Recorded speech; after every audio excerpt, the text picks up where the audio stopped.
Temas económicos en nuestra pantalla. ¿Cómo le va? Bienvenido. Vamos a revisar decisiones que toman nuestros gobernantes y que impactan en nuestros bolsillos.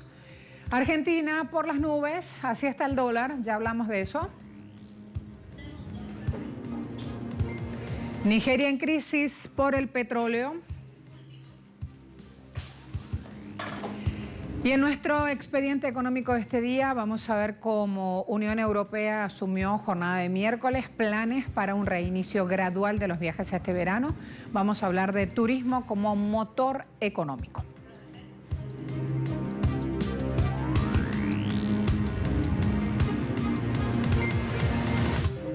Hoy Argentina habla de esto. El dólar paralelo dio un salto de 6 pesos y terminó en un pico de 133. La brecha de precio con el dólar oficial para la compra, incluido el impuesto, se elevó al 46,5%. Expertos fundamentan la subida en la especulación que promocionan financistas locales en alianza con inversores extranjeros para presionar al gobierno en la negociación de la deuda. También expertos alertaron sobre otro punto. El problema con el salto del tipo de cambio financiero es que los exportadores, dicen, retasean la liquidación de divisas esperando un incremento mayor del dólar oficial. Pero la autoridad monetaria tiene que tener las presiones sobre el dólar comercial con una economía estancada en la que caen fuerte las importaciones. Así se resume esta situación, boca de un analista, en una de las tantas charlas que se han hecho por estos días organizadas por foros virtuales. Allí consultores de la Citi cruzan opiniones con clientes que quieren saber sí o sí qué pasará con el tipo de cambio en Argentina. Fíjense esta información. El ministro de Economía, Martín Guzmán, fue entrevistado ayer en Ámbito.com. Dijo, el dólar oficial lo mantenemos en un tipo de cambio real, competitivo y estable. Argentina sigue en una situación de inestabilidad. El cambio oficial va a ir moviéndose con la inflación. Bajo condiciones de estabilidad macroeconómica, se generaría estabilidad también en los mercados cambiarios alternativos. Además, sobre la reestructuración de deuda, en esta misma entrevista ha aportado conceptos interesantes. Vamos a ir a eso. ¿Qué números tiene Argentina? Le han preguntado en esta entrevista. Ministro Guzmán, supongamos que el 22 de mayo hay acuerdo con los acreedores. ¿Qué pasa entonces? Él respondió. El horizonte consiste en una estructura productiva capaz de satisfacer un conjunto de condiciones al mismo tiempo.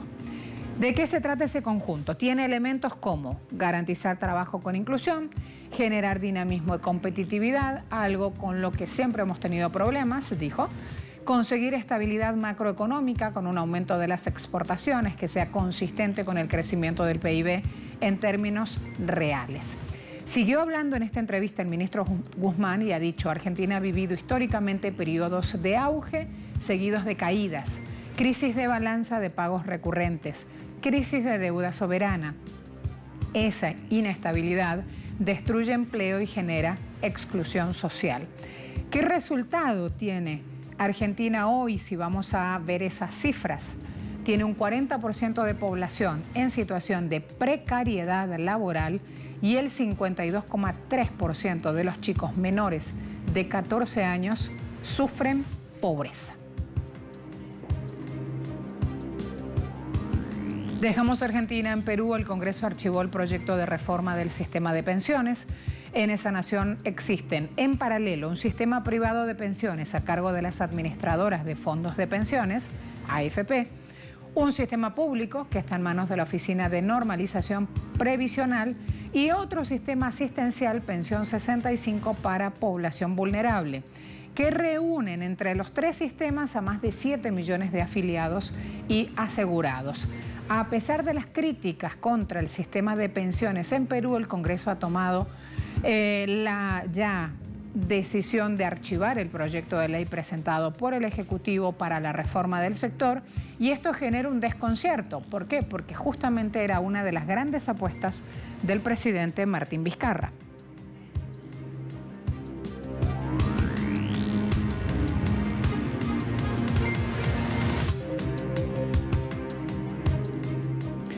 Industria petrolera nigeriana se revuelve mientras la caída de los precios está perjudicando el motor económico. El colapso de los precios del crudo vinculado a esta crisis del coronavirus ha hecho que los ingresos de Nigeria por este sector, petróleo, se hayan secado y también deja esto a la economía más amenazada que nunca porque dependen del oro negro. El precio del crudo puede haberse recuperado en los últimos días a más de $30 por barril. La cuestión es que el futuro sigue siendo sombrío para el mayor productor del continente que depende de su petróleo en alrededor del 90% de sus ganancias que ingresan en divisas, en moneda extranjera. Nigeria tiene mediciones de desigualdad altos. Es el país más poblado del continente africano con cerca de 200 millones de habitantes. Tiene más del 70% de la población viviendo con menos de $3 al día, según el Banco Mundial. 4 de cada 10 nigerianos en edad de trabajar están desempleados o subempleados y la tasa de desempleo se ha duplicado desde el 2015, rondando 23,1% en el año 2018. También quiero mostrarle lo siguiente, panorama petrolero. AIE se muestra algo menos pesimista sobre la demanda mundial de petróleo en 2020. Esta es una información que a esta hora se refleja en el mundo. Para 2020, AIE estima una reducción de la demanda de menos 8,6 millones de barriles por día, de acuerdo con su informe mensual publicado este jueves. En estos mismos números, en las conclusiones de abril, preveía un retroceso de la demanda de menos 9,3 MBD. Estos resultados seguirían siendo, pese a todo, la caída del consumo más importante de la historia de la industria petrolera. Vemos las primeras señales de reequilibrio progresivo en los mercados petroleros, ha dicho su máxima autoridad, pero es algo todavía gradual y frágil. ¿Quién lo dijo? El director de la AIE, Fatih Birol. Cotizaciones de crudo. Brent entrega julio 2020, opera $30,14 el barril. El WTI entrega junio 2020, ha operado $26,24 el barril, tiene tendencia al alza. Cesta petrolera OPEP en la jornada registra un ascenso, cotiza en $22,83.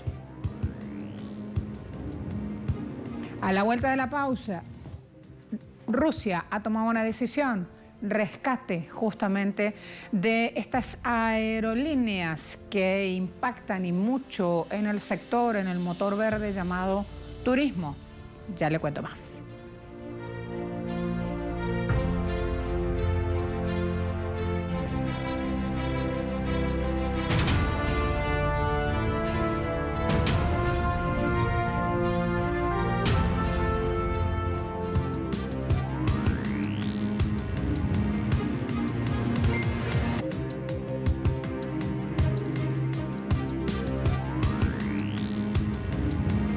En China, el levantamiento de los bloqueos por coronavirus le ha dado un impulso al sector automotriz, con las ventas subiendo por primera vez en 2 años a medida que los compradores regresan a la normalidad después de la crisis por la COVID-19. Las ventas en el mercado de automóviles más grande del mundo comenzaron a caer en 2018 y se desplomaron aún más cuando la pandemia paralizó la economía. Pero se han venido recuperando a medida que el país supera el virus y levanta las restricciones a los viajes y las empresas. Las ventas de automóviles aumentaron un 4,4% interanual en abril pasado, según muestran las últimas cifras de la Asociación China de Fabricantes de Automóviles, impulsadas por la fuerte demanda de vehículos comerciales, que se dispararon más del 30%. La industria automotriz es crucial para China y entre las que han sido apoyadas por medidas estatales. Beijing decidió a fines de marzo extender la exención de impuestos para la compra de vehículos eléctricos por 2 años. Finalmente, algunos actores de la industria creen que la pandemia puede estar empujando a los consumidores hacia la propiedad de vehículos privados mientras buscan evitar infecciones en el transporte público.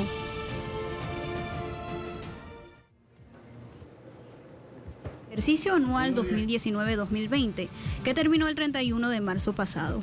Sin embargo, el grupo japonés indicó que teme una fuerte caída de su actividad en 2020-2021 debido a la pandemia por coronavirus. La automotriz anticipa un desplome de 79,5% en el beneficio operativo en su nuevo ejercicio fiscal, que comenzó el pasado 1 de abril. así como una caída de 19,8% en las ventas, según un comunicado.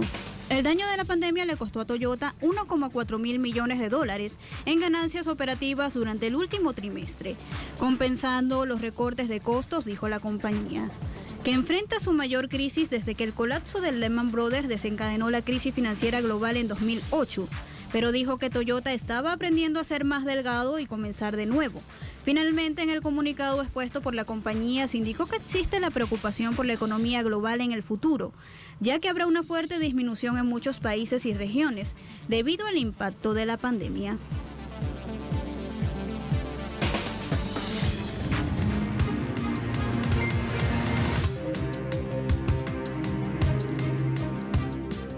En Rusia, el gobierno anunció este jueves que hará una donación de emergencia, una donación millonaria, para aquellas aerolíneas que luchan por mantenerse en los aires en medio de la pandemia.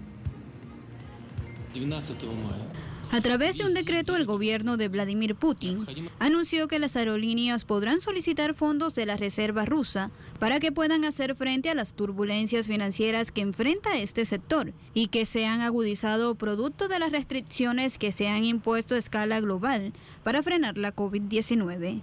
En total son 316 millones de dólares los fondos aprobados para esta tarea. De acuerdo al gobierno ruso, las aerolíneas rusas pueden gastar el dinero para cubrir salidas, incluidos los salarios y el costo del arrendamiento de aviones. Los subsidios estatales permitirán a las aerolíneas sobrevivir a un periodo de restricciones vinculadas a la compleja situación epidemiológica y ayudarán a preservar la capacidad de la fuerza laboral de la aviación civil, dijo el gobierno en su sitio web. En Rusia, de acuerdo a datos suministrados por el propio Putin, la cantidad de vuelos internacionales ha disminuido en un 90% y los vuelos nacionales en un 88%. En el país más grande del mundo se comenzó a reducir los vuelos internacionales desde finales de enero, primero a China y luego a Europa, pero a finales de marzo todos los vuelos internacionales se paralizaron, aunque desde entonces ha habido algunos vuelos que transportan a rusos varados y extranjeros. Por su parte, los vuelos nacionales han continuado, pero algunas aerolíneas como Poveda de bajo costo ha optado por suspender todos los servicios. En el caso de esta aerolínea, la propia compañía anunció este miércoles que reiniciará los vuelos a partir del 1 de junio. La aerolínea bandera de la Federación Rusa, Aeroflot, previo a este anuncio, ya había solicitado la financiación. Así lo dio a conocer la Agencia de Aviación Civil de Rusia, que destacó además que Aeroflot experimentó la mayor caída en el número de pasajeros en abril, una disminución del más del 95% en alrededor de 148.000 pasajeros. En Italia, el gobierno decidió regularizar temporalmente la situación de los inmigrantes que trabajan en los campos de la agricultura y que no tienen permisos legales de las autoridades para hacer esa tarea. Hemos alcanzado un resultado importante, ciertamente, y también una batalla de civilización, porque ciertamente creo que la dignidad de las personas debe estar en el centro. Sin embargo, esto también va de la mano con la lucha contra el crimen organizado, porque detrás del crimen a menudo es crimen organizado. También existe la exposición del trabajo ilegal, son los traficantes de esclavos modernos, el descubrimiento del trabajo negro y luego también la seguridad y la protección. Estamos en una situación epidemiológica, una emergencia de salud. A partir de hoy, gracias a la elección hecha por este gobierno, lo invisible será menos invisible. Aquellos que han sido brutalmente explotados en el campo o incluso en cooperativas falsas, donde las personas han sido prestadas para trabajar en familias, para trabajar como cuidadores o como empleados domésticos, no serán invisibles porque tendrán acceso a un permiso de residencia para trabajar y los ayudaremos a ser personas que recuperen su identidad y dignidad porque hemos tomado una decisión clara. Después de toda esa dialéctica, quiere decir ahora sí, ahora precarizados, cobrando ínfimas sumas, ahora sí hacemos oficial que necesitamos esa mano de obra que llevan adelante los inmigrantes. en esas condiciones. Miércoles se pronunciaba Angela Merkel, destacaba la sentencia del Tribunal Constitucional alemán sobre el programa de compra de deuda pública del BCE, plantea cuestiones sobre las competencias cedidas por los estados de la Unión Europea.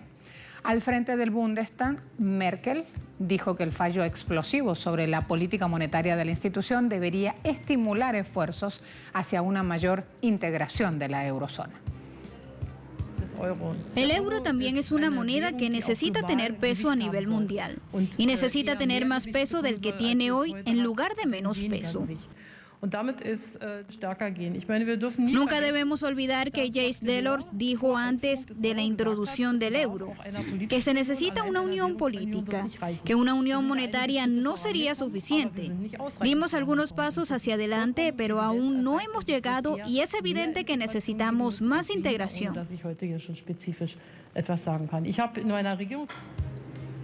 La opinión de Merkel fue vista como un desafío para los líderes de la eurozona para hacer más por la salud de su economía compartida, en lugar de dejar que el Banco Central haga el trabajo. La decisión provocó una reacción furiosa de la Unión Europea, que insistió en que la ley europea prevalece sobre la de los Estados miembros. La jefa de la Comisión Europea, Ursula von der Leyen, también ha planteado el espectro de acciones legales contra Alemania, y el BCE, quizás en un intento por hacer ver quién realmente manda en sus filas, replicó al fallo del TC de Alemania, incrementando un 54% sus compras de emergencia, adquirió la cifra récord de 34.097 millones de euros en activos a través de su programa de compras de emergencia por la situación que deja esta pandemia. A la vuelta de la pausa, Unión Europea, en este caso, una decisión sobre el turismo. Ya les cuento.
Este miércoles, Unión Europea estableció planes para un reinicio gradual de los viajes este verano, con la esperanza de salvar millones de empleos turísticos amenazados por la pandemia en Europa.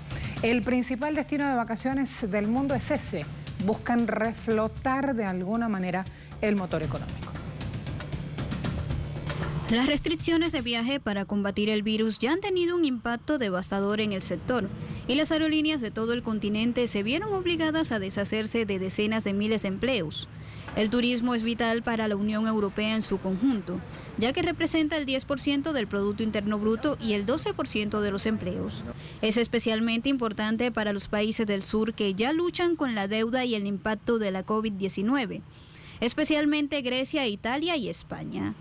Si bien las decisiones sobre la reapertura de las fronteras recaen en los gobiernos nacionales, Bruselas insta a los 27 estados de la Unión Europea a adoptar un enfoque coordinado para levantar las restricciones después de un comienzo fortuito de la crisis, en la que las capitales cerraron las fronteras con poca o ninguna consulta. La seguridad que subraya nuestra orientación, y eso significa tomar pasos graduales y cuidadosos para ayudar a que el viaje se reinicie de acuerdo con lo que la ciencia nos dice. Diferentes países, por supuesto, se encuentran en diferentes situaciones, pero necesitamos tratar a los europeos por igual. Y todos compartimos esa responsabilidad, gobierno y empresas, trabajadores y viajeros. La Unión Europea propone un enfoque de 3 etapas, comenzando con la situación actual en la que la mayoría de los viajes no esenciales a través de las fronteras están prohibidos. En la siguiente fase, la Unión Europea quiere que se levanten las restricciones fronterizas entre países y regiones en una etapa similar de la pandemia y donde la situación de salud está mejorando. En la fase final, todos los controles fronterizos relacionados con el coronavirus se levantarían y se permitiría viajar por toda Europa una vez más.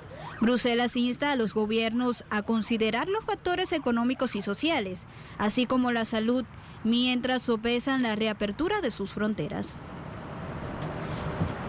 La industria turística en Atenas, por ejemplo, revisaba aquí la situación, como en muchas otras capitales europeas, se ha parado. Aviones de tierra, restaurantes, museos, monumentos arqueológicos están cerrados y esto deja un gran vacío en la economía griega que se venía recuperando de una década completa de crisis. Los propietarios de pequeños apartamentos en Kukaki que los habían estado alquilando vía plataforma Airbnb para proporcionar ingresos durante la crisis financiera, hoy están nuevamente en la lucha. Las reservas, dicen, se detuvieron abruptamente. Hablaba justamente una anfitriona turística desde el año 2014, no tenían esta situación. Desde el verano del 2018 tenían todo completamente reservado, casi exclusivamente por turistas extranjeros. Hoy esa clave cambió, el 100% de las reservas para abril pasado, mayo y junio se han cancelado y al estar desempleada no tiene otra opción entonces porque no tiene ganancias por este apartamento y aparecen ya otras decisiones en plano personal porque no hay ingresos.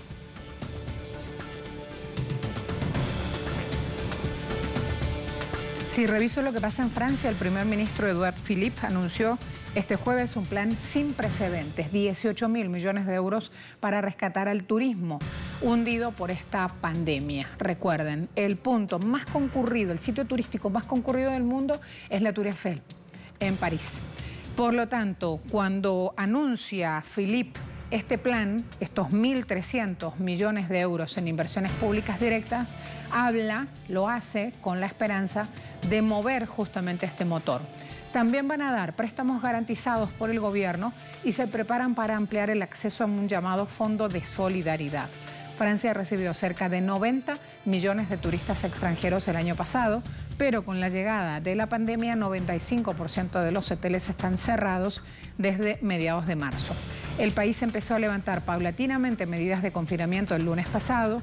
Luego de casi 2 meses de cuarentena, franceses han podido regresar a sus trabajos, pero cambiando las normas. Restaurantes, cafés, bares, hoteles, principales museos siguen cerrados. El Fondo de Solidaridad permanecerá abierto para las empresas del sector de la hotelería, la restauración y el turismo hasta finales del 2020. Su acceso se extenderá a las empresas más grandes, aquellas con hasta 20 empleados y una facturación de hasta 20 millones de euros, que no es el caso en el Fondo de Solidaridad, que existía hasta ahora, y la ayuda que se pagará será hasta 10.000 euros.